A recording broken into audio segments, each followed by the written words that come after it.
తెలంగాణలో పత్తి రైతులకు గుడ్ న్యూస్. ఇక నుంచి పత్తిని తక్కువ ధరకు దళారులకు అమ్ముకోవాల్సిన అవసరం లేదు. దగ్గరలోని మిల్లులకు స్వయంగా వెళ్లి పత్తిని విక్రయించవచ్చు.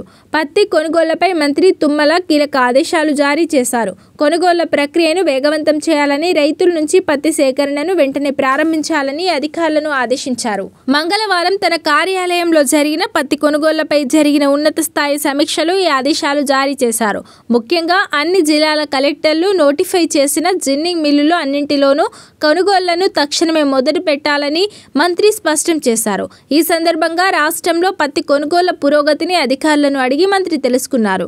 మంగళవారం వరకు రాష్ట్ర వ్యాప్తంగా కేవలం 1.32 లక్షల మంది రైతుల నుంచి 2.35 లక్షల టన్నుల పత్తి సేకరణ మాత్రమే జరిగిందని అధికారులు మంత్రికి నివేదించారు. ఈ సేకరణ వేగం సంతృప్తికరంగా లేదని పేర్కొన్న మంత్రి ప్రతి కొనుగోలు కేంద్రంలోనూ నోటిఫై చేసిన మిల్లులోనూ పత్తి కొనుగోలు చురుగ్గా జరిగేలా చూడాలని సీసీ అధికారులను, మిల్లర్ల సంఘం ప్రతినిధులను ఆదేశించారు. నాణ్యత ప్రమాణాల పేరుతో రైతులను ఇబ్బంది పెట్టకుండా కేంద్రం నిర్ణయించిన మద్దతు ధర రైతులకు అందేలా చర్యలు తీసుకోవాలని సూచించారు. మార్కెట్ యార్డులో రైతులకు అవసరమైన సౌకర్యాలు, గన్ని బ్యాగులు, తేమ కొల్చే యంత్రాలు అందుబాటులో ఉండేలా పర్యవేక్షించాలని కలెక్టర్లను ఆదేశించారు. దీంతో పాటు రైతు నేస్తం కార్యక్రమం కింద నిర్వహించిన వీడియో కాన్ఫరెన్స్ లో కూడా మంత్రి తుమ్మల నాగేశ్వరరావు సచివాలయం నుంచి పాల్గొన్నారు.